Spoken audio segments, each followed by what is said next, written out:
Hello, my friend. Today I will tell you another long-forgotten legend. Close your eyes and let the magic transport you to Middle-earth. Our journey begins.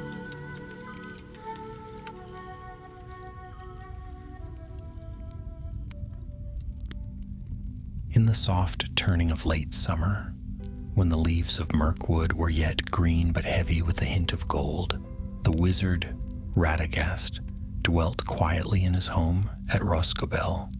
His thatched roof was tangled with ivy and lichen, and bees thrummed lazily in the wild flowers by the door.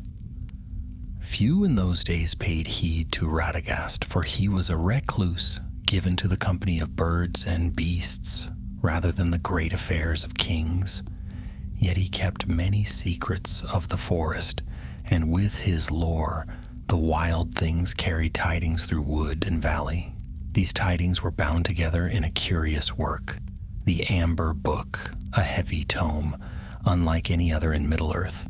It was bound not in leather, but in amber resin, hardened by spells. Within its pages, Radagast had set signs and runes, and even pressed fragments of flowers, herbs, and hives wax, each carrying the scents and signals by which birds and bees knew their paths. With it he could command a dove to fly across leagues with a single rune of scent, or summon the swarming of hives with a touch of leaf pressed in resin. In the hidden struggle of the wise against the dark power rising in the south, this book was not a mere curiosity. It was a weapon of silence and song, guarding the messengers of the free folk. One morning, when mist lay like pale gauze across the forest floor, Radagast stepped from his doorway to call the birds for their morning flight. He whistled thrice, a tone that usually brought the sparrows to his eaves and the thrushes to his garden fence. But only a lone jay appeared, restless and squawking, its feathers unsettled. Radagast frowned and tried again. Still no chorus of wings. His bees, too, which should have risen in a golden cloud from their wicker hives, remained hidden and silent. "This is ill," he muttered, stooping low to peer at the hives. The combs were undisturbed, yet the bees within lay motionless as though under a spell. He lifted his staff, touched the runes carved in its wood, and felt an emptiness in the air, as though the harmony of the creatures had been broken. Radagast hurried back inside. His hut was dim, crowded with herbs hanging from rafters, small cages of convalescent birds, and bundles of scrolls. There upon a low table lay the Amber Book, yet as he reached for it, his hand froze. The book was gone. For the first time in many long years, Radagast's heart struck hard in his chest. He searched swiftly, overturning baskets and jars, but it was in vain. The book had been taken, stolen in the night, while he dreamed of starlight on distant glades. "This theft is no common mischief," Radagast whispered, eyes dark with sudden fear. "Dol Guldur's hand is in this. If they wield the Amber Book, they can blind our watchers, silence the forest, and turn bird against bird." He sat in thought, his staff across his knees.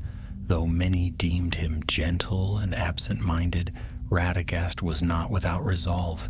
He would not let the forest fall into silence, nor the council be betrayed by false tidings. The Amber Book must be found, and swiftly, or the shadows would thicken. That very hour he prepared to set out. From the trees came the beating of great black wings, and an old raven alighted upon his fence post. The bird's feathers were worn, his beak chipped, but his eyes glimmered with keen knowing. "Rastag, Rastag," croaked the raven, calling Radagast by a name known among birds. "The book is flown, the trail is cold, yet I saw shadows in the night, and I know their course." Radagast inclined his head. "Then I have need of you, old friend. You will guide me." But 2 companions more I must find, for the way will lead us near Dol Guldur." He left Rosgobel at once, his brown robes brushing through fern and briar. To the north he went, where the woodmen lived in scattered huts. There he found Beren, a tracker of stout frame and wary eyes, skilled in the ways of beasts and the hidden paths of the forest. To him, Radagast spoke plainly. "A dark hand has taken what should never be held by evil. Will you lend your skill for the sake of your people in this wood?" Beren nodded gravely. "If Dol Guldur's reach grows further, none of us will draw breath in peace. I will go." Next they turned eastward, where the trees grew taller and their shadows deeper, until the borders of Thranduil's realm were near. There Radagast found Larion, a sylvan elf scout, keen-eyed and light of step. At first the elf looked doubtful, for he mistrusted Radagast's rustic ways. But when the wizard named the Amber Book, Larion's brow grew stern. "Should that lore fall wholly to the enemy, then not only your birds, but our kin in the deep forest will be deceived. I shall lend my bow." Thus the company was set. Radagast the Brown, Beren of the Woodmen, Larion of the Woodland Realm, and Corcoran the Old Raven. A strange fellowship, but each was bound by purpose. They set forth that night, moving under the heavy boughs where the stars were swallowed. Radagast lifted his staff, and a faint glimmer lit the way, no brighter than glowworms and moss, so as not to draw unfriendly eyes. For though the forest slept, dark things were stirring. In the thickets far ahead, a pale hand carried the Amber Book southward, where Dol Guldur's black towers loomed unseen, and thus began the hunt. The forest seemed to lean closer about them as Radagast and his small company set out from Rosgobel. Though it was not yet the deep of night, the canopy overhead was thick enough to choke the light, and shadows clung to every tree trunk like watchful sentinels. Beren strode ahead, his boots making almost no sound despite his size, and Larion slipped silently at his side, bow in hand, every sense awake. Behind them padded Radagast, with Corcoran the Raven swooping from branch to branch, never far from earshot. Radagast held his staff lightly, but his mind was heavy with worry. The theft of the Amber Book gnawed at him. He knew the book was no weapon of fire or blade, yet its power was subtler and no less dangerous. If Dol Guldur mastered its secrets, every bird and bee, every creeping messenger of the forest could be twisted, and the free folk would wander blind while the enemy spread lies and fear. It was Beren who spoke first, his voice low but steady. "The thief cannot be far. You said you felt the silence this very morning, Master Wizard. Tracks no older than a day should leave a mark." Larion gave him a sharp glance. "If the trail is not covered by darker arts, the servants of Dol Guldur are cunning even when they stumble." "Be it sorcery or no," said Radagast, "we shall follow what signs remain. The forest keeps memory, though not always in plain sight." Beren crouched then, brushing his hand against the damp earth. He pointed to a scuff in the soil where moss had been torn away. "Boot print," he whispered, "not woodman. Too narrow in the heel. Southron, maybe." He moved a few paces forward and found another. He was running. Radagast leaned close, peering. The print was faint, but his sharp old eyes confirmed it. "And heading south," he murmured, "toward Dol Guldur, just as I feared." The raven croaked from above. "Yes, yes, south they go. Saw them with my own eyes, flitting through the boughs. 2 shapes, no 3, one cloaked, one crawling, one clutching a burden, and the burden glowed." "The book," said Radagast grimly. "There is no time to lose." So they pressed on. The hours passed in silence, broken only by the soft rustle of leaves and the occasional hoot of an owl startled from its perch. The deeper they went, the stranger the air became. A heavy stillness clung to the woods, as though even the trees were holding their breath. By midnight, they came upon an abandoned woodman camp. Broken fences and half-rotten huts lay crooked under the looming branches, as if the forest itself were swallowing them. Beren searched quickly, while Larian kept watch with an arrow nocked. Radagast moved among the ruins, his staff tapping against stones and beams. "There was struggle here," Beren said, holding up a torn scrap of cloth smeared with dark stain.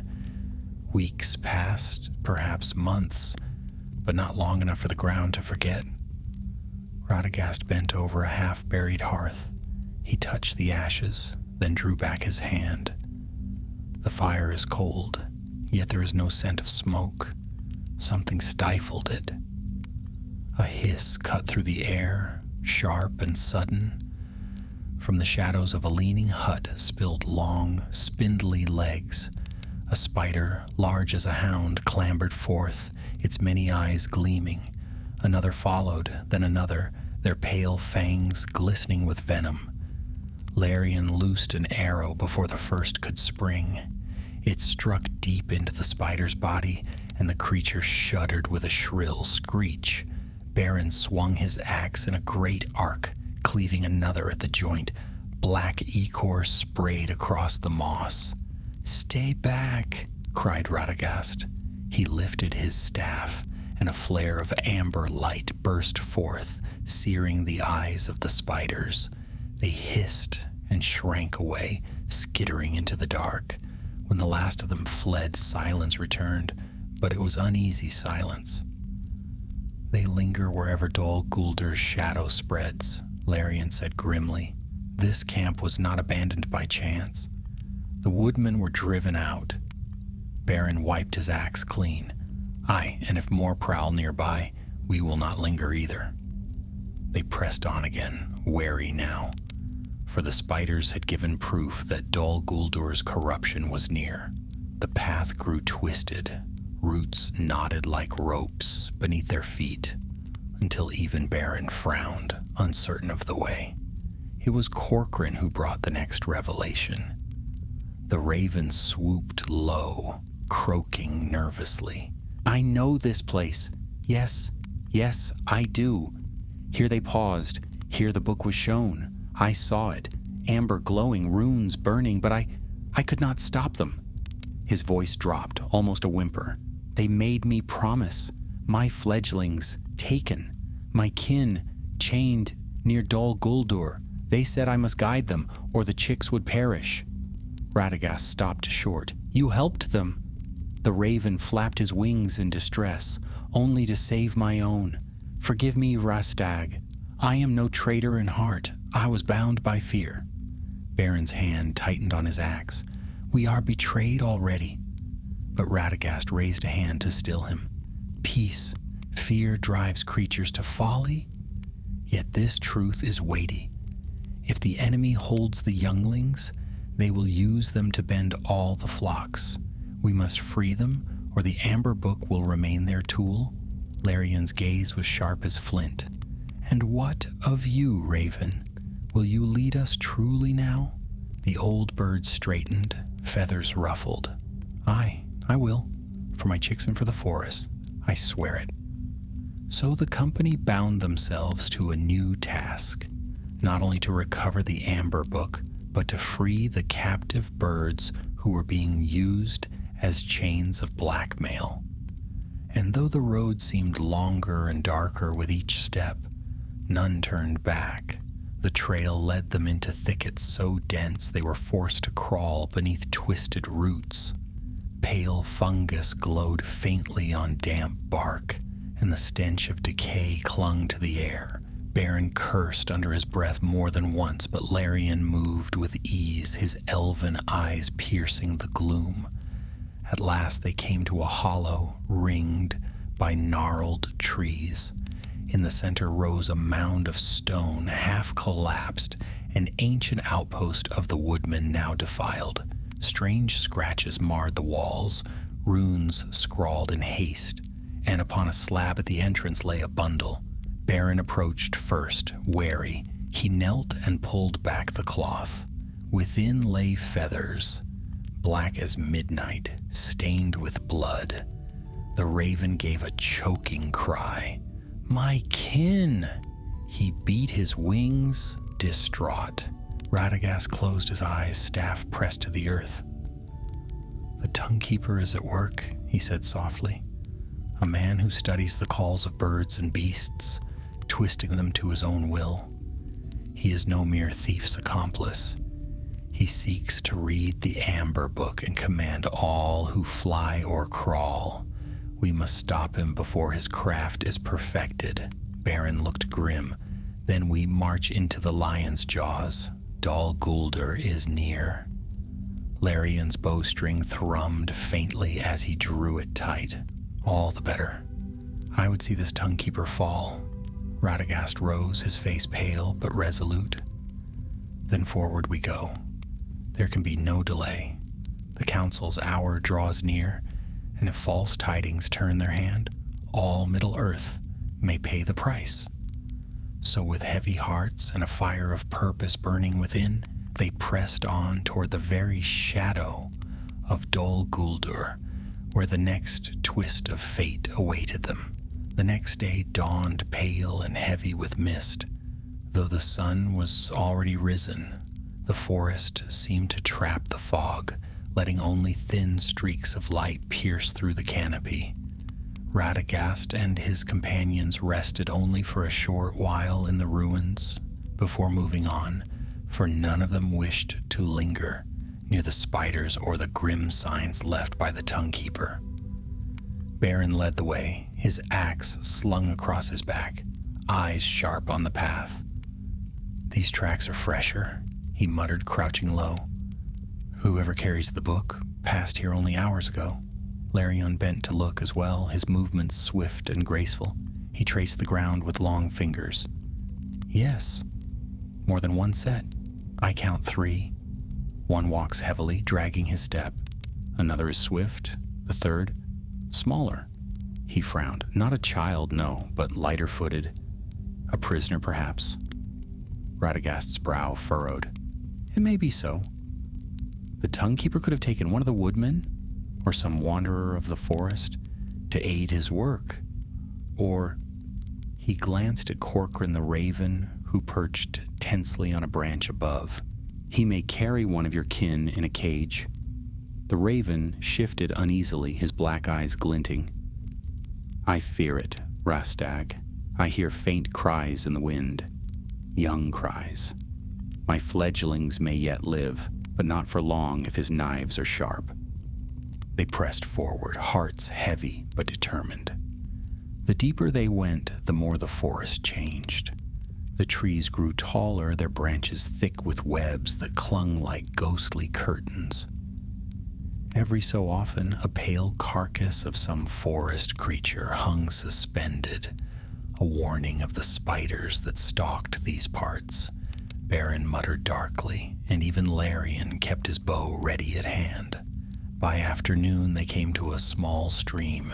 The water was sluggish, almost black, and the smell of rot hung over it. Beren knelt, testing it with a stick. "Poisoned," he said. "The spiders foul it." Radagast nodded grimly. He touched the water with his staff, and for a moment the dark surface shimmered, clearing just enough to show pebbles beneath, but the corruption ran too deep to cleanse with a touch. "The sickness spreads," he said softly. "Every mile we draw nearer, the forest suffers more." Larion lifted his gaze to the south. "Then we must waste no more time." They followed the stream, for the tracks led that way. As they went, Corcoran flew high above, circling. At last he swooped down, croaking in alarm. "Ahead! Ahead! I see them! Cloaks, cages, and a fire. They rest in a hollow. Radagast raised a hand, and the company halted. They crouched among the roots of an oak, peering down through the branches.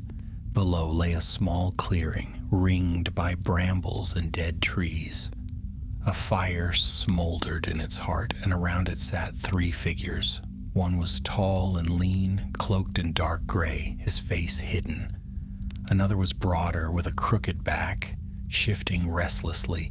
The third was smaller, with pale hands that held a strange instrument, part flute, part whistle, carved of bone. Near them, upon the ground, lay 2 cages. In one huddled a pair of young ravens, their feathers ruffled, eyes wide with fear.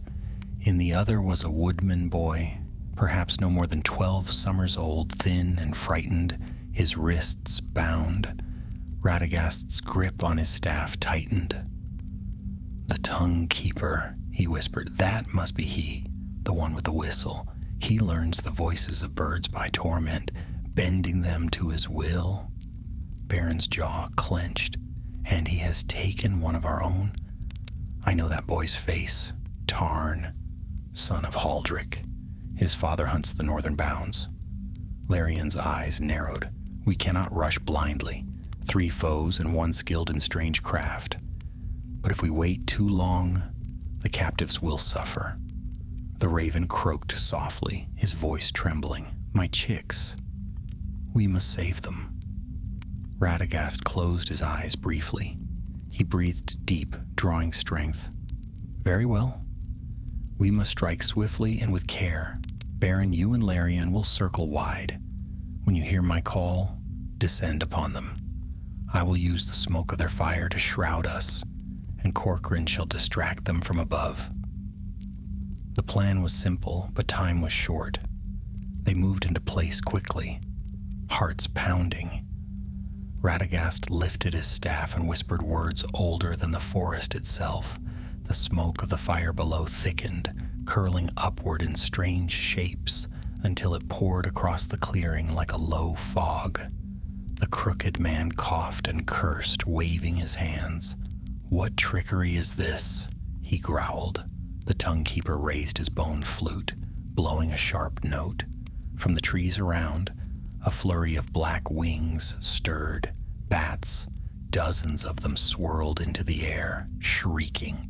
But before they could descend, Corcoran swooped from above, cawing furiously. He struck the tongue keeper's head with his beak, forcing him to drop the instrument. Larion moved like lightning.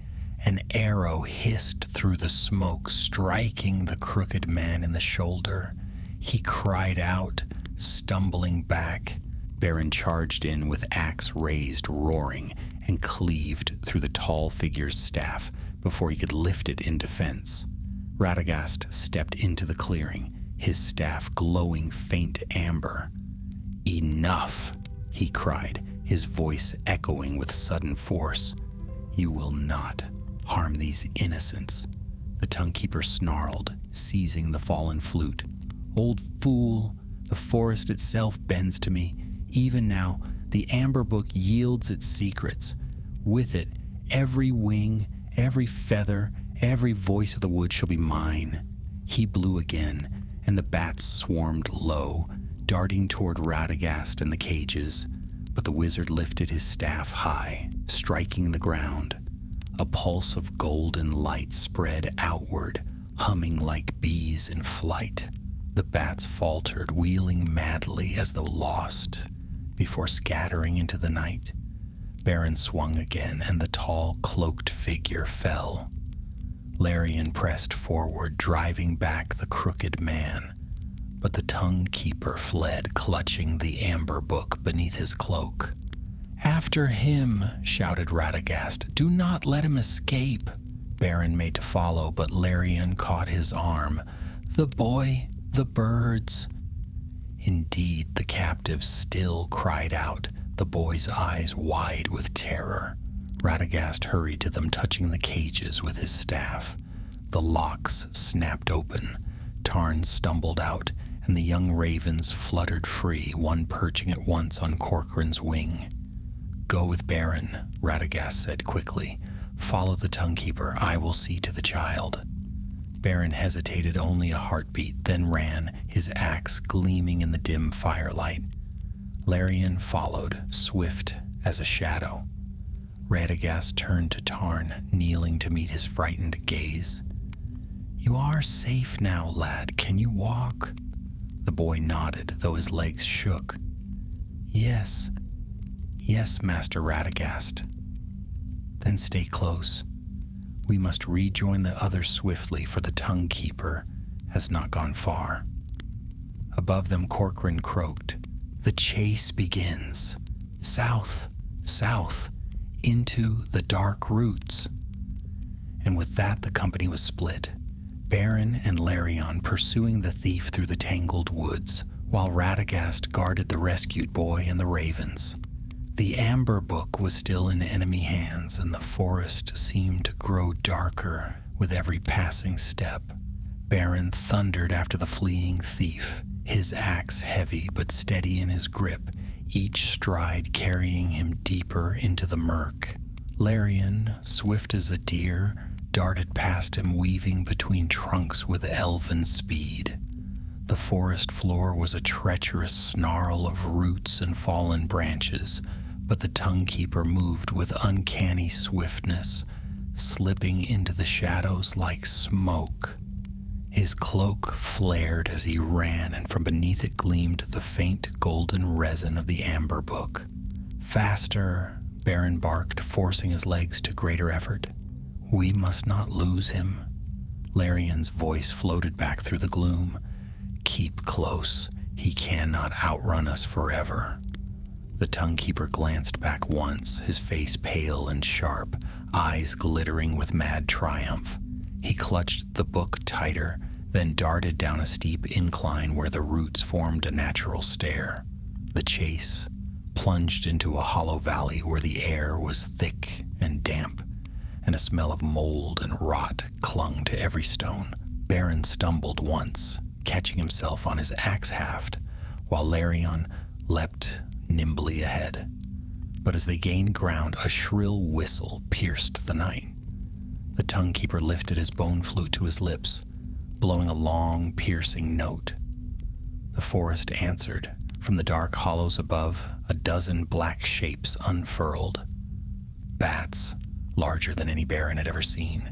Their leathery wings beat the air like drumming sheets, and their eyes gleamed with sickly red light.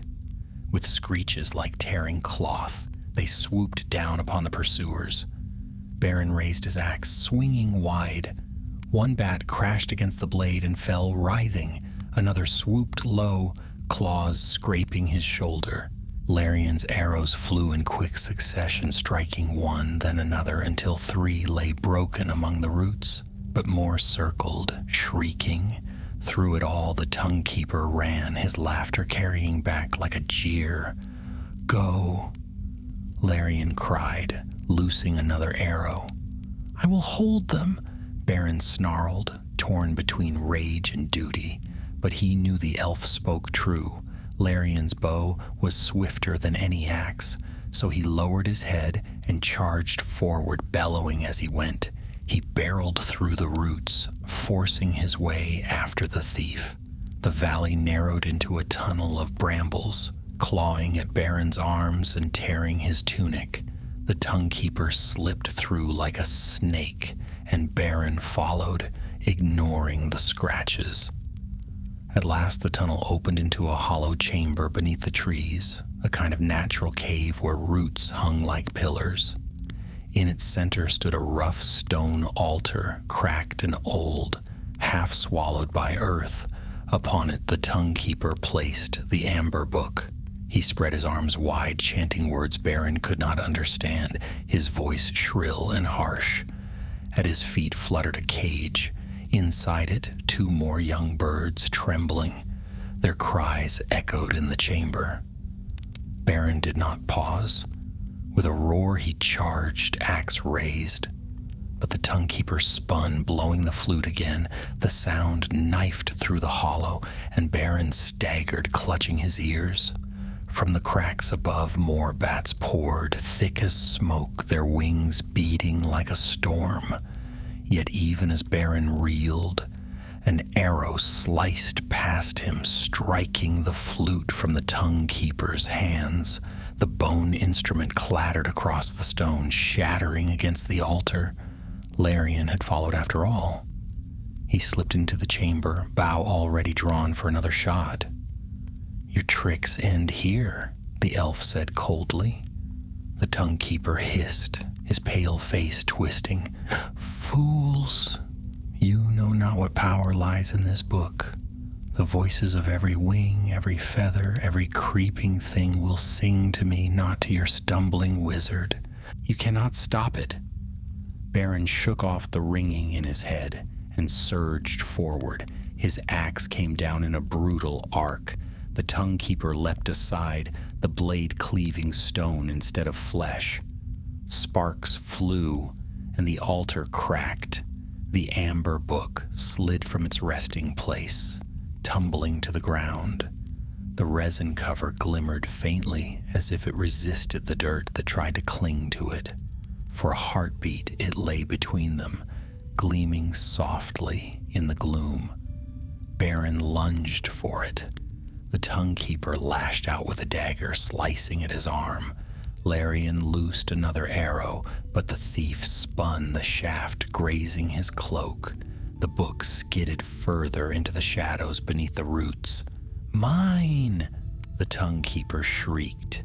He dived, clawing at the earth to reach it, but Beren was faster. With a bellow, he threw himself forward, seizing the amber book in both hands. The moment he touched it, warmth surged through him, not burning, but humming, as if bees swarmed in his very veins. His heart pounded, and for an instant images flickered in his mind. Wings, feathers, clouds of golden light. The tongue-keeper screamed in fury. "Give it to me!" He lunged with his dagger. Beren swung the book itself, striking the thief across the face. The resin edge cracked against bone, and the man reeled back with a cry, blood spilling from his brow. Larian's arrow followed, striking the thief's dagger arm. The blade clattered to the floor. "You will harm no more this forest," Larian said, advancing, bowstring taut. The tongue-keeper hissed like a cornered beast. His eyes darted once to the shadows behind, where a narrow tunnel gaped. With sudden speed, he turned and fled into the darkness, clutching his bleeding arm. Beren made to pursue, but Larian lowered his bow. "No, let him run. We have what we came for." Beren rose slowly, the amber book cradled against his chest. "Aye, though he yet lives, and I like it not, he will crawl back to his master." Larian nodded grimly. "Perhaps so, but without the book, his power is broken." They turned back to the cages. Beren smashed them open with a sweep of his axe, and the young birds fluttered free, crying weakly. Corcoran swooped in from above, cawing with joy as his kin clambered onto his back. "Alive! Alive still!" the old raven croaked. "Oh, Rastag will be glad of this." Beren hefted the book, gazing at it with unease. "Strange thing," he muttered. "It thrums like a living heart." Larian studied it with wary eyes. "It is not for us. It belongs to the wizard. Come, we must return to him swiftly. The child awaits, and the night grows deep." They retraced their steps, the bats scattered and broken, the forest eerily quiet once more. Beren bore the book carefully, wrapped in a strip of cloth. Though he felt its hum through the fabric, Larian walked at his side, alert for any sign of pursuit. At last they climbed back to the upper roots, where Radagast waited with Tarn the boy. The wizard's face lit with relief when he saw them. "You have returned, and with the book," he cried, hurrying forward. He took the resin-bound tome gently, as one might a wounded creature. "Ah, my amber book, my faithful work, you are safe." The book seemed to glow faintly in his hands, its hum calming as though soothed. Tarn rushed to Baron, clutching his arm. "You saved me, thank you." Baron only patted his shoulder awkwardly. "Stay close to the wizard, lad. You'll be safe enough with him." Radagast studied the book for a long moment, then sighed. The Tongue Keeper will not abandon his cause. Even now he flees to Dol Guldur. And there he will find others of darker might. The danger is not ended, though the book is reclaimed. Indeed, it may be greater still. Larian's eyes glinted in the dim light. Then we must be ready, for if Dol Guldur rises, none of us may stand idle. Radagast closed the book, sealing it with a whispered word. So it begins. The council will soon make its move against the necromancer, and I must see that the voices of the forest remain true. The company gathered close around the small fire, the rescued boy and the freed birds huddling nearby. The night was long, but for the first time since the theft, Radagast's heart held hope. The amber book was back in his keeping. Yet in the depths of Dol Guldur the shadows stirred, and the Tongue Keeper's cries of vengeance echoed into the dark. The true battle was still to come. The fire burned low, casting long shadows across the ruined camp where Radagast and his companions had paused. Tarn, the rescued woodman boy, slept fitfully beside a log, his thin frame curled up beneath Baron's cloak. The freed ravens perched above, silent now, their feathers puffed as they rested. Only Corcoran kept watch, his sharp eyes glimmering in the dark. Radagast sat with the amber book upon his knees, his staff leaning against his shoulder. His hands traced the resin-bound cover, and his lips moved soundlessly, whispering soft words of comfort, as though speaking to an old friend. The book pulsed faintly, the amber shifting with golden threads of light that faded and returned like breath. Larian sat across from him, fletching arrows with quiet precision. The elf's face was calm, but his eyes never strayed far from the trees beyond. Baron paced the edge of the firelight, restless, his axe slung at his back. "It is too quiet," Baron muttered at last. "The Tongue Keeper fled, yet no pursuit has come. If he crawled to Dol Guldur, surely worse things than bats would be upon us by now." Larian tied the feather to his arrow and tested the string. "You speak truth. The silence is not peace, it is watchfulness. The wood itself waits. Spiders, orcs, shadows of darker kind. Any could be hunting even now." Radagast raised his eyes, thoughtful. "The Tongue Keeper will not abandon his work. Though the book is beyond him, he will seek to prove his worth to his master. Dol Guldur gathers its servants, and when the White Council strikes, he will be eager to show his loyalty." Baron stopped pacing. "Then he'll return with an army at his back. Why linger here, wizard? We should move north and put as many leagues as we can between us and the necromancer's den." Radagast shook his head slowly. "If we flee, the book remains a target. Already its power has been tasted by dark hands. It is no longer enough to guard it. We must use it, strengthen the lines of message before the council strikes, or else their assault may be blinded by false tidings." Larian's sharp gaze flicked to the book. "Use it? Even now, after it has been touched by enemy craft?" Radagast's eyes softened. "The book is not evil. It is a vessel for harmony, a song of the wild bound into resin and rune. But its balance has been shaken. I must restore it. And swiftly, he turned to Beren. There is a glade not far from here where the bees still thrive. Their queen is old, yet her hive has withstood both shadow and storm. There, with their aid, I can renew the Amber Book's strength. Beren looked skeptical, but Larian inclined his head. Then we go. At dawn. But we must be swift. Dol Guldur will not wait upon your rights. When morning came, gray and sluggish, they broke camp. Tarn walked between Radagast and Beren, pale but determined not to be left behind. Corcoran flew ahead, scouting the path, his younger kin following timidly. The forest grew thicker with every mile, but Radagast's step seemed surer, as though some inner compass drew him onward. By midday they reached the glade. It was a small clearing ringed with oaks, and in its center stood a great hive, woven into the hollow of a fallen tree. Bees swarmed in golden clouds, the hum of their wings filling the air like music. Radagast's face brightened for the first time since the theft. Ah, old queen, you are still here. He approached slowly, humming under his breath, and the bees swirled around him in a gentle spiral, their stings withheld. Beren shifted uneasily, swatting at a stray insect. I'll never understand how you do that. It is not force, but trust, Radagast replied.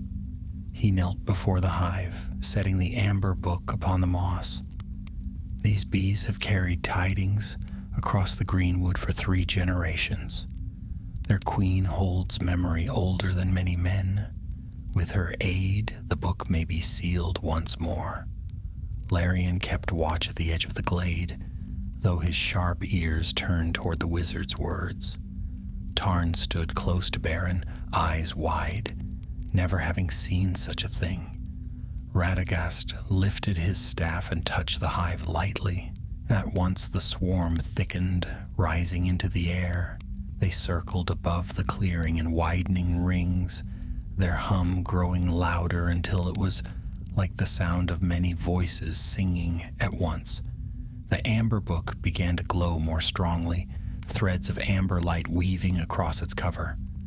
By resin, by wax, by wing, and by word, Radagast murmured, by hive that remembers and flight that endures, let the harmony be restored. The bees descended in a sudden cloud, covering the book in a golden mantle. For a moment none could see it beneath their shifting bodies. Then they rose again, scattering into the air, and the book lay revealed, its cover gleaming brighter than before, the runes pulsing steadily. Radagast exhaled, weary but content. It is done. The lines of message are mended. Birds and bees will not be easily turned by false tongues again. Corcoran croaked approvingly from a branch. Good, good. The voices return. I hear them already. But Larian's gaze was still fixed upon the trees. His voice was low and urgent. Not all voices. We are not alone. At once Beren gripped his axe. Tarn pressed closer to him, pale with fear. From the shadows at the edge of the glade came movement, not bats this time, nor spiders, but a line of figures, cloaked in black. Orcs, a score at least, their eyes gleaming like coals. At their head limped a man, his face marked with a fresh scar. Across his brow, his arm bound in a bloodied cloth. The tongue-keeper had returned. He raised his hand and pointed straight at Radagast. His voice carried across the glade, shrill with rage. There, the traitor wizard. Take the book. Kill the rest. The orcs roared and surged forward, weapons flashing. Radagast rose swiftly, the Amber Book clasped to his chest. Baron Larion, defend the boy. Beren's axe gleamed as he stepped before Tarn. Larion loosed an arrow that struck the first orc in the throat. The bees swirled in sudden fury, diving at the enemy's faces, stinging their eyes. But the orcs were many, and the glade was small. Steel clashed, arrows hissed, and the air filled with the roar of battle. Radagast gripped his staff tightly, the hum of the amber book echoing in his bones. He knew then that the choice he had feared was upon him, to wield the book as more than a keeper of messages, to call the forest itself to war. And if he failed, the shadows of Dol Guldur would swallow them all. The orcs rushed the glade like a black tide, their boots pounding against the moss, their jagged blades catching the dull light that filtered through the trees. Beren swung his axe with a roar, cutting the first down in a spray of blood. Larian's bowstrings sang, arrow after arrow flashing through the air, each one striking true. Yet still the enemy pressed closer, snarling and howling, their numbers too great to be easily checked. Tarn stood frozen behind Beren, clutching a fallen branch like a staff, though his hands trembled. The boy's eyes darted to Radagast, who stood calm in the storm, his brown robes stirring with unseen wind. Radagast pressed the amber book to his chest, feeling its hum pulse through him like a heartbeat. He had never used it for battle, never meant it for such things. But if ever the moment demanded more than messages and songs, it was now. He raised his staff high, and his voice rang clear. By the hive and by the flock, by feather and by sting, rise and defend. The book flared golden light spilling from the resin like liquid fire. A deep hum filled the glade, louder and louder until it drowned the orcs' cries. From the hive at the center and from hidden hollows across the wood, bees swarmed in great clouds. They fell upon the orcs in fury, stinging, swarming into eyes and mouths, driving the enemy into chaos. Corcoran and his freed kin swooped down, raking at faces with beaks and claws. More birds came, thrushes, jays, even owls startled from their day's sleep. Drawn by the call of the amber book, they darted through the air, wings flashing, striking the orcs with sudden blows. For a heartbeat, the tide faltered. Orcs cried out, clawing at their faces, stumbling beneath the furious assault of countless wings. Beren surged forward, axe rising and falling in brutal arcs. Larian's arrows struck with deadly precision, never missing their marks. Yet the Tongue Keeper did not falter. He stood behind the press of orcs, his pale face twisted with rage, blood still dried upon his brow. "Burn them!" he shrieked. "Burn the hive! Smoke them out!" Two orcs broke from the fray carrying torches. They rushed the fallen tree where the great hive lay. Flames licked at the air. "No!" Radagast cried. He struck the ground with his staff. A ring of light burst outward, and the torches sputtered, dying in sudden gusts of wind. The orcs stumbled back, snarling, but the Tongue Keeper laughed.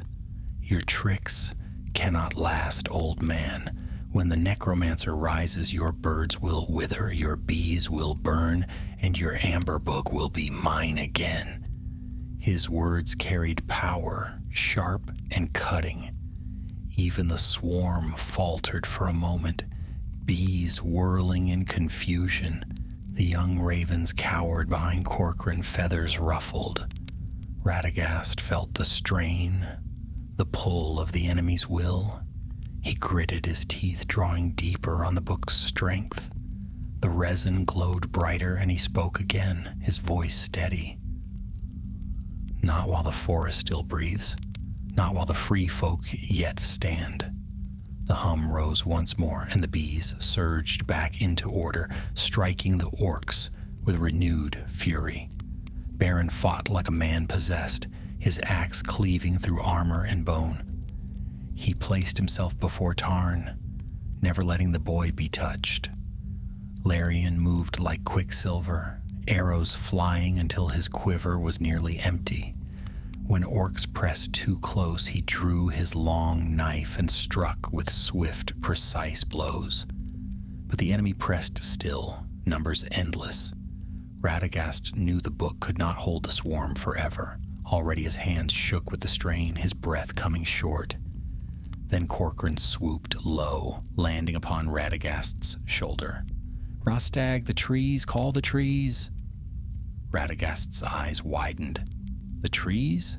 Yes, they too hear the hum. They remember, call them." Radagast closed his eyes, clutching the book tight. He reached beyond bees and birds, deeper into the living heart of the wood. He felt the roots beneath the earth, the slow pulse of oaks and beeches, the ancient memory of growth and strength. He whispered words older than men, older than elves, words taught by Yavanna herself when the world was young. The staff glowed, the book flared, and the ground trembled. Roots burst from the earth, twisting upward like serpents. They coiled around the legs of the orcs, dragging them down. Branches groaned overhead, reaching low, striking with sudden force. The forest itself had risen to fight. The orcs cried out in terror. Some fled, dropping their weapons as they stumbled through the trees. Others were dragged screaming into the earth, bound by roots that would not release them. The tongue keeper staggered back, his pale face stricken. No, this cannot be." He turned to flee. Baron bellowed and gave chase, his axe raised. But the tongue keeper was swift, despite his wound, slipping into the shadows of the trees. "Let him go," Radagast said, his voice weary. The glow of the book dimmed as he lowered his staff. "He will run to Dol Guldur, and there his fate will find him. Our task is here." The last of the orcs fell silent. The glade was still again, save for the hum of bees and the rustle of wings. Radagast sank to his knees, placing the book upon the moss. "So much power," he murmured, "never meant for battle, yet battle found it. I fear what this will mean." Baron wiped his axe clean, his chest heaving. "Whatever it means, you saved us. You saved the boy." Tarn crept forward, his eyes wide with awe. "You made the trees move. I saw it with my own eyes. The forest itself obeyed you." Radagast looked at him gently. "Not me, child. The forest obeyed itself. I only reminded it of its strength." Larian sheathed his knife, his face grave. "The tongue keeper lives and Dol Guldur waits. This was only the beginning." Radagast nodded slowly. "Yes, the White Council will soon strike, and I must be ready. The Amber Book must be guarded, its harmony restored in full. For when the necromancer is driven forth, the forest will need its voice more than ever." Corcoran flapped his wings, perching proudly upon the hive. "The birds are ready, the bees are ready. We will not be silenced again." Radagast smiled faintly, though weariness shadowed his face. "Then let us rest. For tomorrow we march south, to the very walls of Dol Guldur. The council will need every ally it can find." The glade grew quiet once more, but the air was different now, not heavy with dread, but alive with promise. The Amber Book rested safely, its light steady, and for the first time Radagast felt not fear, but resolve. The shadows still gathered, but the forest had found its voice. The morning after the battle in the bee glade dawned strangely bright. A pale sun slipped between the heavy boughs, spilling shafts of light across the moss. The air seemed fresher, cleansed by the hum of wings, and even the trees stood taller, as though proud of their defiance. Radagast rose stiffly, his robe torn and his staff scratched, but his eyes held a new fire. The Amber Book rested safely in a pouch at his side, bound with fresh resin and sealed by beeswax. Though weary, the wizard's spirit was steady. He had called upon the forest, and it had answered. Beren stretched with a grunt, nursing a cut across his arm. The orcs will lick their wounds, but they'll return, and in greater number. We must not linger. Larian stood already prepared, bow across his shoulder, gaze fixed southward. The White Council will strike Dol Guldur soon. If we would aid them, we must be swift. Radagast nodded. Aye. Our road lies south, and though the shadow deepens, we must walk it. Tarn, the boy, sat quietly nearby, gnawing at a crust of bread. He looked thinner than ever, yet his eyes shone with determination. I'll come too, he said suddenly. I won't slow you down. Beren frowned. Best you return to your people, lad. Your father will be frantic with worry. But Radagast shook his head gently. No, he has seen Dol Guldur's servants with his own eyes. Such memory is a gift, though hard won. Let him walk with us a while longer. His path will find its end soon enough. So the boy stayed, and the small company set out again. The road south grew darker with each mile. The green canopy thinned, replaced by blackened branches heavy with webs. The air grew foul, filled with the stink of ash and mold. The forest floor was littered with bones. Deer, foxes, even birds, all stripped bare. Dol Guldur's hand reaches far, Larion murmured, his voice grim. Beren spat upon the ground. It stinks of death. Even the air tastes wrong. Radagast pressed the book close to his chest, feeling its steady hum. Yet even it seemed subdued here, as though the harmony of the forest struggled against the choking shadow. On the third day, they reached the banks of the Anduin's lesser stream, where the river bent close to Dol Guldur's hill. The water here was sluggish and dark, reflecting the looming shape that rose beyond. Black stone walls, jagged as broken teeth, crowned the hill. Smoke drifted from its towers, and the air seemed colder beneath its shadow. Tarn gasped, clutching Beren's arm. That's it? That's Dol Guldur? Beren's face was grim. Aye, lad, the hill of sorcery, and worse now than ever it was. Radagast's heart clenched at the sight. He had known Dol Guldur long, had felt its poison spreading through Mirkwood for centuries. But never had it seemed so strong, so hungry. The air itself trembled with malice, as if the hill breathed hatred. Larion's keen eyes scanned the slopes. We are not the only ones abroad. Look. Radagast followed his gaze. Across the ridges, cloaked figures moved. Elves, many of them, silent as shadows. To the west, further off, he glimpsed horsemen upon the plains. Wizards, too, he felt their presence, bright as stars against the dark. The White Council gathers, Radagast murmured. Elrond, Galadriel, Saruman, they are here. The hour has come. Beren frowned. Then why creep in shadows? Why not strike at once? Because, Radagast said softly, the necromancer's power is great and caution is their way, but when they strike, it will be with fire and fury. We must be ready to aid them. The boy's eyes widened. You mean to go in there? Radagast laid a hand on his shoulder. Not through the gates, lad. Our road runs beneath. There are tunnels, old and secret, known only to birds and beasts. Through them, we may weaken the enemy's hold, break his chains upon the creatures of this wood, and scatter his servants. That night, they crept close to the hill.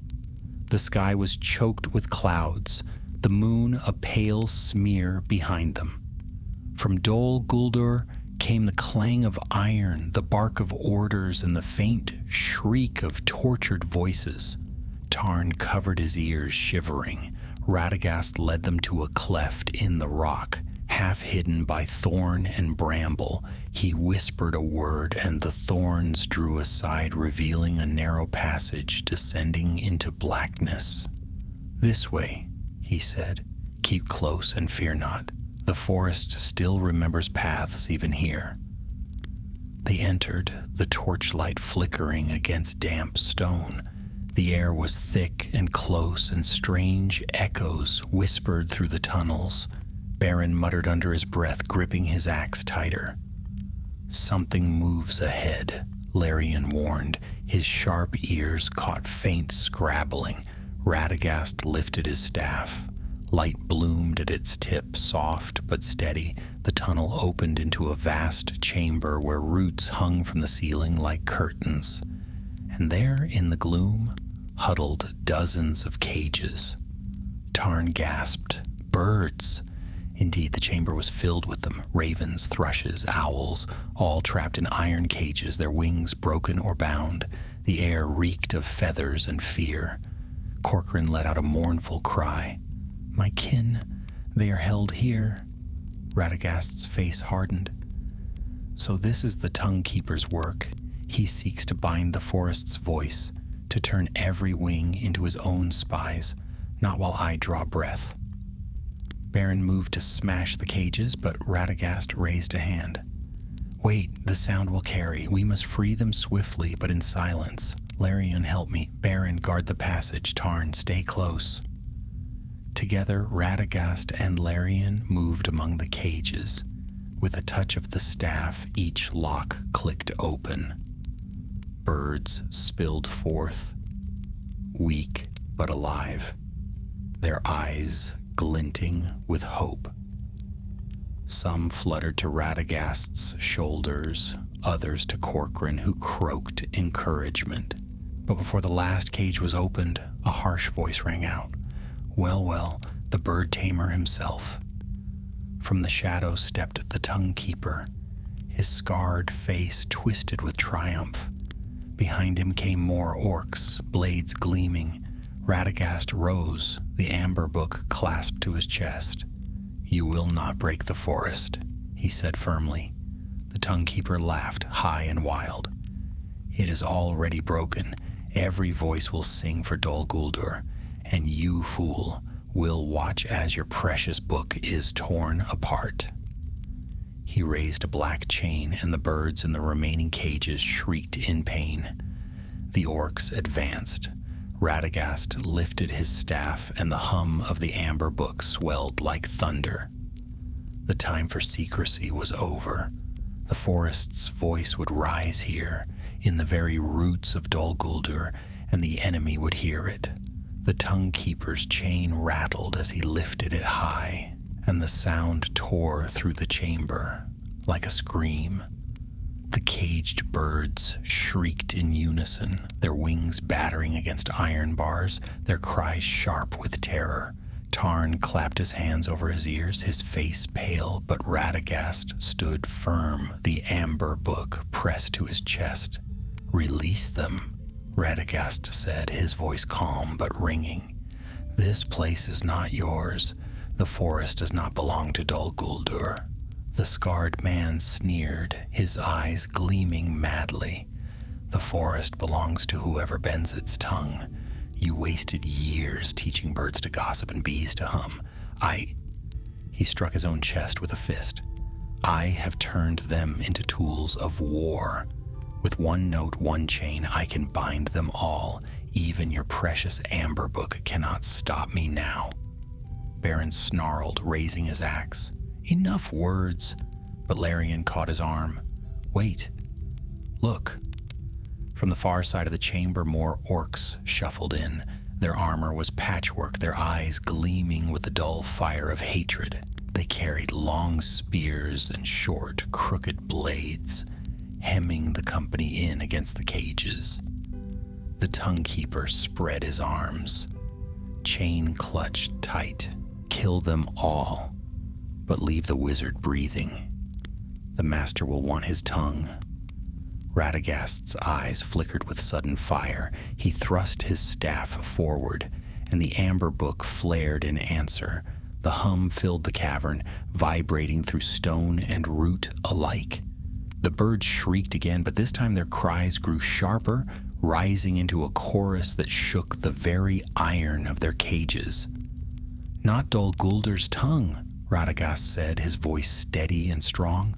"The forest has its own voice, and it will not be silenced." The locks burst open one by one, clicking and snapping as though invisible hands turned their keys. The cages split and the birds poured out in a great flood of wings. They wheeled above Radagast in a storm of feathers, their cries filling the cavern like 1,000 trumpets. The orcs faltered, shielding their faces. Beren roared and surged forward, his axe sweeping left and right. Larian's arrows flashed through the haze, each finding its mark. Tarn ducked low behind a fallen root, clutching his branch tight, eyes wide as the battle broke around him. The Tongue Keeper shrieked in fury. He swung the chain wildly, and the birds closest to him faltered, crashing into the ground as though struck. The chain pulsed with a sickly green light feeding on their cries. "You cannot take them from me," he screamed. "They are mine." Radagast lifted the amber book high. "They are not yours, they never were." The resin glowed golden, brighter and brighter, until it filled the cavern with warm light. The birds rallied, surging together in a mighty sweep that battered the orcs from their feet. Corcoran dove from above, raking his talons across the Tongue Keeper's scarred brow. Blood streamed down the man's face as he staggered back, howling. Beren seized the chance. With a bellow, he leapt forward, swinging his axe down in a crushing blow. The Tongue Keeper raised the chain in defense, and the axe shattered it in a shower of sparks. The broken links fell to the ground, their glow fading to ash. The birds screamed in triumph. Freed of the chain's hold, they swarmed upon the orcs in fury. Feathers blurred in the torchlight as wings struck and claws tore. The orcs stumbled, overwhelmed, and fled into the tunnels, their cries echoing into the dark. Only the Tongue Keeper remained, kneeling amid the shattered links, his face pale and bloodied. He lifted his head, his eyes burning with hatred. "You think you've won?" he spat. "Dol Guldur cannot fall. The necromancer rises even now, and when he comes, your book will be ash, and your forest will be silent forever." Radagast stepped forward, his staff glowing faintly. "Go then. Crawl back to your master. Tell him the forest does not bow. Tell him its voice endures." The Tongue Keeper hissed, clutching his wound, and fled into the shadows, vanishing into the tunnels. For a moment, silence held. Only the flutter of wings and the panting of the company filled the air. Then the freed birds settled upon the roots, their eyes bright, their cries softer now. Corcoran landed heavily beside Radagast. "Gone, gone, but not dead. He will return, Rastag, with more." Radagast nodded. "Aye, but for now, his hold is broken." He turned to Beren and Larian. "You fought bravely. Without you, the book would be lost, and the forest voiceless." Beren wiped his axe, breathing hard. "A good fight, but not the last." Larian's sharp gaze lingered on the tunnel where the Tongue Keeper had fled. "He will carry word to the necromancer.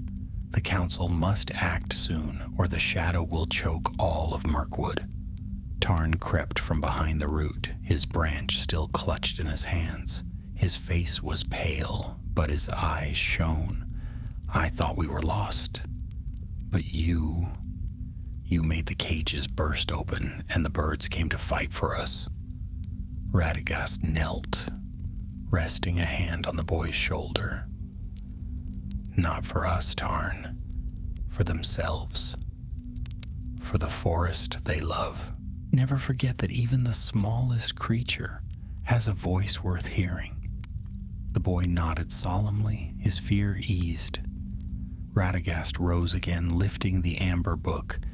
Its glow had dimmed, but its hum was steady, restored. He traced a hand across its resin cover, feeling the strength within. "The council will strike Dol Guldur," he said softly, "and when they do, the forest must rise as well. With bees, with birds, with every wing and root. The necromancer must be driven forth." Larian slung his bow across his shoulder. "Then we must climb from these tunnels. Already I hear movement above. The council gathers its strength." Baron hefted his axe. "And we will be ready." Together the company made their way out of the dark chamber, the birds wheeling above them in a vast flock. Tarn followed close to Radagast, his steps steadier now, his fear tempered by wonder. When at last they emerged into the open air, the night was alive with strange light. Far across the hillside flames rose and voices rang in the dark, cries in the black speech, answered by shouts of elven tongues and the roar of fire. The White Council had begun its assault. Radagast tightened his grip on the amber book. The hour had come.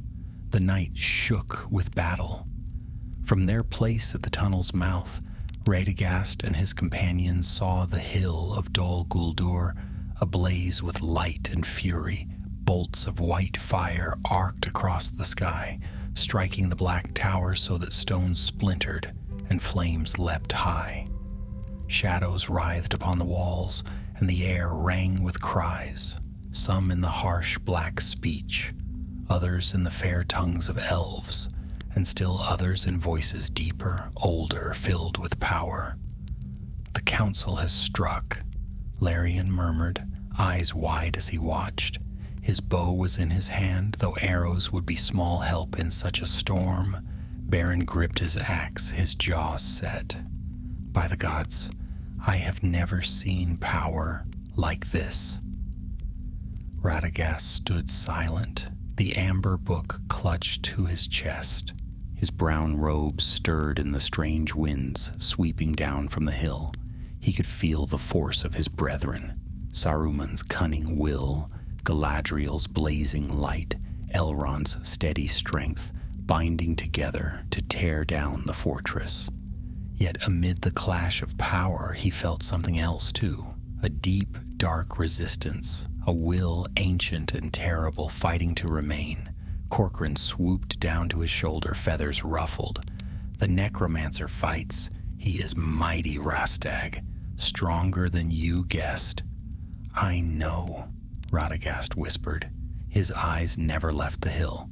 "But he shall not prevail. Not tonight." From below came the clash of steel. Orcs poured from side gates, meeting elf warriors in the woods. Trolls lumbered forth, only to be met with fire and arrows.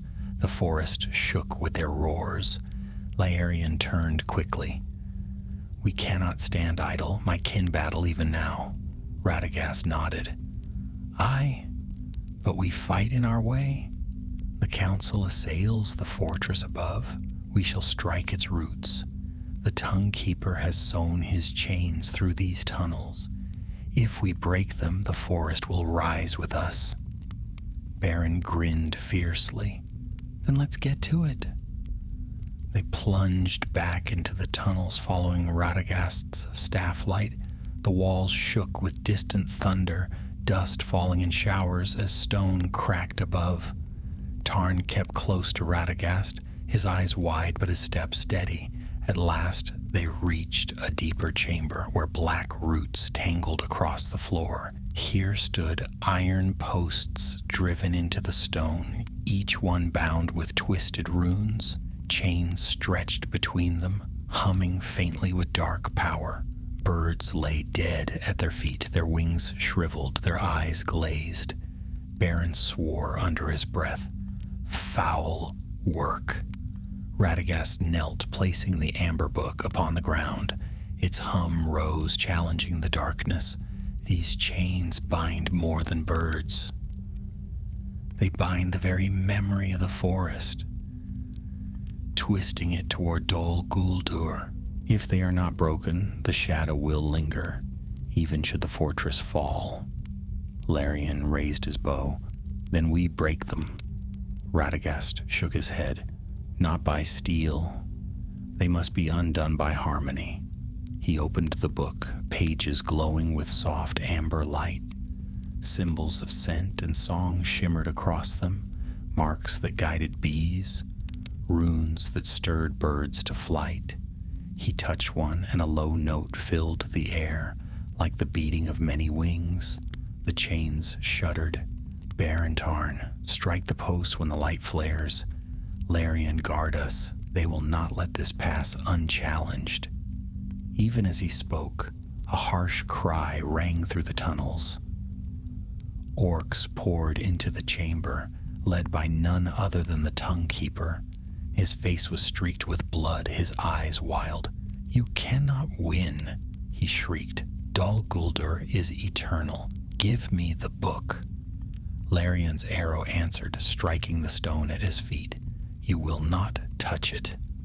The orcs surged forward. Baron met them with axe flashing, each swing felling an enemy. Larian loosed arrow after arrow, driving them back. Tarn seized a fallen spear and stood at Baron's side, his hands shaking, but his eyes fierce. Radagast bent over the book, his voice steady as he spoke the runes. Light spilled outward, bathing the chamber in golden fire. The chains writhed, hissing like snakes. The posts glowed, cracks spreading through them. "Now!" Radagast cried. Baron swung his axe against the nearest post. It shattered with a great clang, shards flying. Tarn drove the spear against another, the wood breaking, but the post splitting as well. The hum deepened, the light grew brighter, and one by one the chains snapped. The Tongue Keeper screamed in fury. He hurled himself forward, dagger raised, aiming straight for Radagast. But Corcoran struck him first, claws raking his face. He staggered, shrieking, as Larian's arrow pierced his shoulder. Baron shoved him back with the flat of his axe, sending him sprawling against the wall. "You are finished," Radagast said, rising with the book in his hands. The last chain burst, and the amber light surged through the roots. The earth trembled as though it had drawn a deep breath. From above came a thunderous crack, louder than any before. The hill itself shuddered. Light burst from its crown as the council's power struck true. A cry of rage echoed through every stone, vast and terrible, shaking the marrow of their bones. Then it faded, retreating into silence. The necromancer was gone. The Tongue Keeper let out a strangled cry. "No, no, you cannot drive him out. He cannot be banished." His voice broke into sobs, half mad. "He will rise again. He will rise." Radagast looked upon him with pity. "Perhaps he will, but not here, not tonight." The scarred man fled into the dark, broken and raving. None followed. Slowly silence settled in the chamber. The chains were gone, the posts shattered. The birds circled above, their cries free and clear. The forest's voice had returned. Baron leaned on his axe, breathing hard. "It's done. By the gods, it's done." Larian lowered his bow, his eyes shining in the amber light. "The necromancer is gone from Dol Guldur. The wood will breathe again." Radagast closed the amber book, the glow fading to a gentle hum. He felt its warmth steady in his hands, no longer strained but whole. "Aye," he said softly. "The forest endures, and so long as its voice remains true, shadow cannot hold it." Tarn dropped the broken spear, his small chest heaving. "We won?" Radagast smiled gently. "Yes, Tarn, we won, but there are battles yet to come." From above, faint horns sounded, elf horns calling in triumph. The council's assault was ending. Dol Guldur was broken, its master fled. Radagast lifted the book once more, holding it close. He thought of his brethren above, of fire and light, driving back the dark. His part had been smaller, quieter, but no less vital. The Amber Book was safe. The forest's messengers were free, and Middle-earth would know truth in its voices once more. "Come," he said to his companions, "let us go up into the dawn. The shadow has passed for now." And together, with birds wheeling above them and the forest humming in new harmony, they climbed toward the light. The morning after Dol Guldur's fall was unlike any other morning the forest had seen in an age. For the first time in many years, no shadow clung to the eastern boughs, and no foul stench lingered in the air. Instead, the dawn broke golden and clean, spilling over the black stones of the fortress and painting the hilltop in a strange, fragile light. The towers still smoldered where fire and spell had struck, but the oppressive weight that once lay upon every leaf had lifted. Radagast emerged from the tunnels with Beren, Larian, Tarn, and Corcoran at his side. They stood on the slope and gazed up at the ruin. The walls of Dol Guldur, though still looming, looked emptier now, less certain of themselves, as if the very stone mourned the flight of its master. Tarn clutched Beren's arm. It's quiet," he whispered. "I thought it would roar forever." Beren nodded slowly.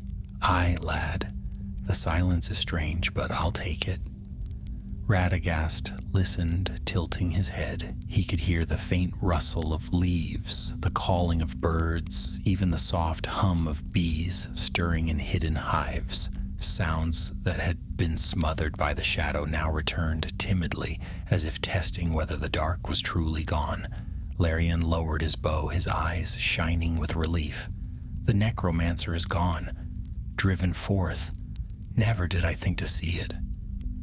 Radagast's smile was faint but real. "Gone, yes, but not ended. He is a spirit of great might, and such do not vanish easily, yet for a time the forest breathes again." They climbed higher, passing bodies of orcs strewn along the path. Some had fallen to the council's wrath, others to elven blades. Smoke drifted from shattered gates, and the stones were blackened by fire. The battle had left scars, yet these were scars the wood could heal. At the upper slopes, they found the council. Galadriel stood tall among the ruin, her white garments unsoiled despite the smoke, her hair gleaming like molten silver. Elrond was at her side, weary but resolute, and near them Saruman stood, his robes singed but his eyes keen, already measuring the fallen stones with a calculating gaze. Radagast approached quietly, the Amber Book tucked under his arm. Corcoran settled on his shoulder, bowing his head with unusual solemnity. Galadriel turned, and her eyes softened at the sight of him. "Radagast the Brown," she said warmly, "you have done what few could. The forest sings again." Radagast bowed his head, embarrassed. "I only did what I must. The book was stolen, and I feared our watchers silenced. We have reclaimed it, and the chains that bound the forest's voice are broken." Elrond inclined his head gravely. "Without that, our assault might have faltered. The enemy had blinded many paths. Your work was no small thing."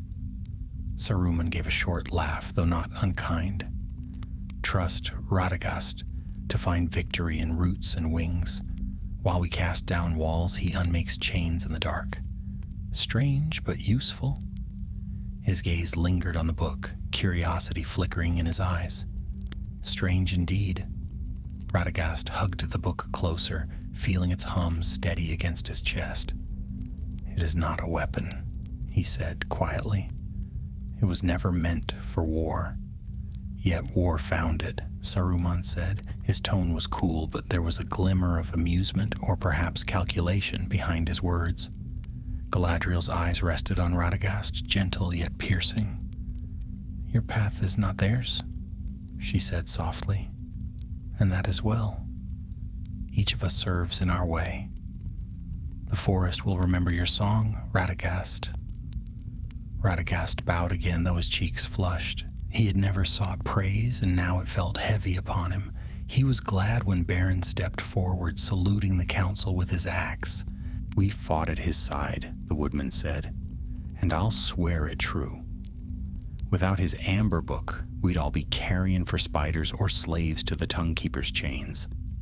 Larian added with a quiet nod, "The forest owes him much, as do we." Tarn shuffled forward, clutching the ragged branch he still carried. His voice was small, but it carried. "He saved me too. And the birds."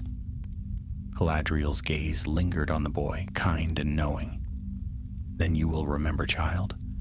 Memory is the first shield against shadow." The council turned back to their work, conferring in hushed voices.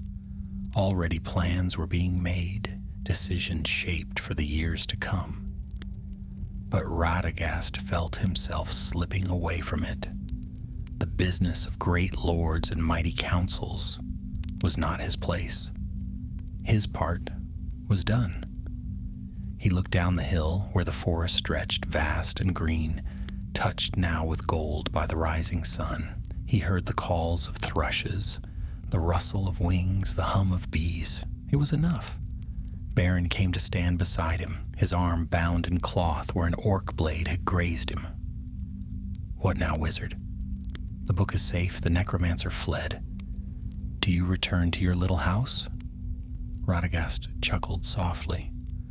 "Aye, back to Rosgobel, back to my birds and bees.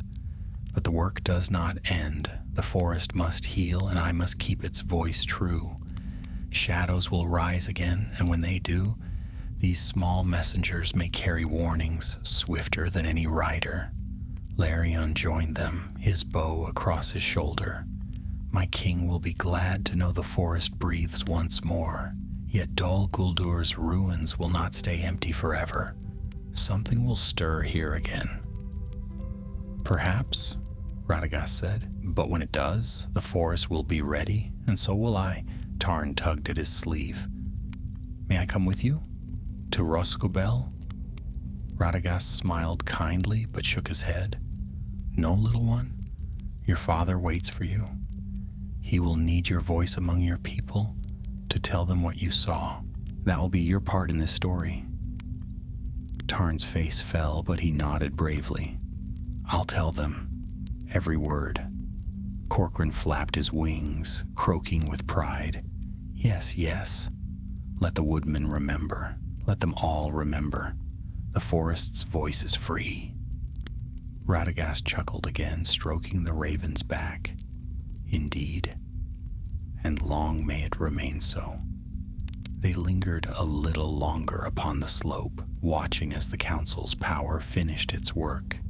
Spells of cleansing swept across the ruins, banishing the last of the taint. Fire and water mingled, leaving the stones black but empty of malice. By noon, the hill of Dol Guldur stood broken and abandoned, its towers silent. When at last they turned to leave, Radagast looked back once. His heart was heavy, for he knew shadows would rise again. This was not the end of the necromancer. But hope stirred also, fragile yet steady, like the hum of bees returning to a hive. The amber book pulsed faintly in his hands, its glow hidden from others but warm against him. It was whole again, bound not only by resin and wax, but by trust, by song, by the courage of those who had fought beside him. He drew his hood up, his staff in hand. "Come, friends, the forest calls us home." And with Beren, Larion, Tarn, and Corcoran beside him, Radagast the Brown descended from the hill of Dol Guldur, leaving the broken fortress behind As the free folk of Middle-earth greeted a dawn without shadow, the road back to Roscabel was long, but it no longer felt weighed down by shadow. The company traveled northward, beneath trees that seemed taller, freer, their leaves glistening with morning dew as if washed clean. For the first time in many years, shafts of sunlight pierced even the deep heart of Mirkwood, touching the mossy ground with warmth. Radagast walked at the head, the amber book safe beneath his robes. It pulsed faintly, content now, its hum like a heartbeat that matched his own. Corcoran perched on his shoulder, proud and talkative, while the younger ravens darted above, testing their wings in joyous flights. Beren strode heavily beside him, axe on his back, though his step was lighter than it had been in many days. Tarn walked at his other side, chattering now and then with questions, his fear replaced by boyish curiosity. Larian moved silently at the rear, watchful still, though even his keen elven eyes found only deer and foxes upon the path. By the fourth evening they came to the borders of the woodmen. Smoke rose from chimneys, dogs barked at their approach, and soon voices rang out in wonder. Tarn was recognized at once. His father, Haldrick, rushed forward with a shout, seizing the boy into his arms. "Tarn, by the stars, I thought you lost." Tears streaked the man's weathered face as he clutched his son. Tarn buried his face in his father's tunic, clinging tightly. Beren stepped forward, clapping Haldrick on the shoulder. "He's safe. Thanks to the wizard and the elf, he's seen more than most lads his age and lived to tell of it." Haldrick bowed deeply to Radagast, his voice thick. "I owe you my son's life. If ever you call upon me, my axe will answer." Radagast only smiled gently. "Guard your home well, Haldrick. That will be enough." The woodmen prepared a feast that night, crude but hearty, with venison and mead, bread and berries gathered fresh. Songs were sung of the fall of Dol Guldur, of the White Council's victory, and of Radagast and his companions who had freed the forest's voice. Tarn told his story eagerly, embellishing where his memory faltered, but his eyes shone with pride. The children gathered around him wide-eyed, drinking in every word. Radagast sat quietly by the fire's edge, listening. He needed no glory, but he was glad to see the tale take root in younger hearts.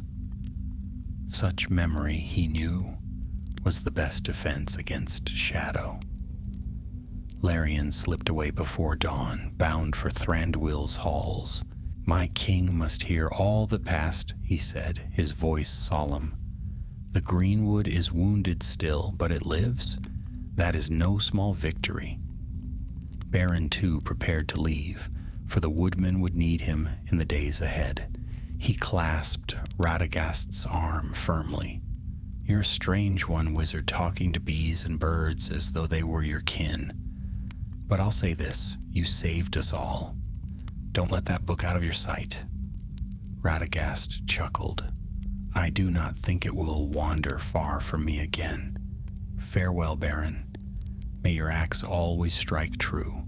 So Radagast returned alone to Rosgabel, save for Corcoran and the younger ravens who refused to part from him. His cottage waited as he had left it, small and crooked, roof tangled with ivy, garden wild with herbs. Yet as he stepped across its threshold, it seemed somehow brighter. The silence was gone. At his whistle, sparrows returned to the eaves, and bees rose from their hives in golden swarms, humming with life. He set the amber book upon its low wooden table. Its cover gleamed faintly in the dim light, resin polished, runes steady. Radagast traced its surface with his fingers, murmuring softly, "You've been tested, my friend, but you endured. Let us keep our watch together still." Corcoran settled upon the rafters, croaking contentedly. Safe now, the forest sings again." Radagast smiled, weary but content. Yes, for now. Days slipped back into their quiet rhythm. Radagast tended his garden, healed wounded birds, and walked among the trees, listening to their whispers. The ravens carried tidings across the wood, the bees traced hidden paths, and the amber book recorded it all, its pages filling with new runes, new songs, new scents, pressed into resin. But sometimes at twilight, Radagast would pause in his work and gaze southward. He could still feel the faint echo of the necromancer's will, vast and terrible, though distant now. He knew the dark power had not been destroyed, only driven out. One day, it would rise again in another form, in another place. When that day came, he wondered, would the forest be enough? Would bees and birds, roots and wings stand against the gathering storm? He shook his head gently. Such thoughts belonged to the future, and the future was not yet his to see. For now the forest breathed free and its voice was true. That was enough. One evening, as the sun sank red beyond the treetops, Tarn appeared at his door. The boy had walked many miles, his clothes travel-worn, but his eyes bright. "You came," Radagast said warmly, ushering him inside. Tarn nodded, dropping into a chair. "Father sent me with gifts, mead, honey, and a cloak my mother stitched. He says we owe you more than we can ever repay." Radagast poured the boy a cup of honey water and smiled. "Tell your father his gift is welcome, but his word is worth more. Keep your people strong, Tarn. That is repayment enough." The boy sipped, then leaned forward eagerly. "Tell me, Master Radagast, the book, may I see it once more?" Radagast studied him a long moment, then lifted the amber book and set it gently before him. Tarn traced the resin cover with careful fingers, eyes wide. "It hums," he whispered, "like it's alive." "In a way it is," Radagast said. "Not with flesh and blood, but with memory. Every wing, every hum, every message of the forest has its place here. So long as the book endures, the forest has a voice." Tarn looked up. "And you'll keep it safe?" "Always." Radagast smiled faintly. "As long as I draw a breath." The boy's gaze lingered on the book, then he nodded firmly. "Good. Because if the shadow comes back, the forest will need it. And you." Radagast felt a pang, sudden and sharp. He looked into Tarn's young, earnest eyes and saw in them the weight of days yet to come, the long struggle that would not end with Dol Guldur's fall. He placed a gentle hand on the boy's shoulder. "Remember what you saw, Tarn," he said softly. "Not the fear, but the strength. Remember that even the smallest creature can change the course of dark things. Hold to that memory, and the forest will never be silent." The boy smiled, his courage shining, and Radagast knew the story was safe in him. That night when Tarn had gone and the forest lay quiet again, Radagast sat before the hearth with the amber book in his lap. The fire crackled, the bees hummed softly in their hives, and the ravens croaked sleepily above. He opened the book, turning its pages slowly. Symbols glowed faintly, alive with memory. Some told of flowers and hives, others of thrushes and owls, and now new pages told of struggle and courage, the theft, the pursuit, the battle in the glade, the breaking of chains, the fall of Dol Guldur. All of it written in the language of wings and hums, forever part of the forest's song. Radagast closed the book, sealing it with a whisper. He leaned back, staff across his knees, and let his eyes drift shut. For the first time in many years, he felt peace. Outside, the forest whispered, not in fear, but in strength. And so the Amber Book endured, a quiet guardian of Middle-earth, while Radagast the Brown kept watch in his humble home. Others would tell grander tales of kings and battles, of thrones and crowns. But in the hidden places of the world, the smallest voices sang true, carrying their tidings across the ages. And in that song there was hope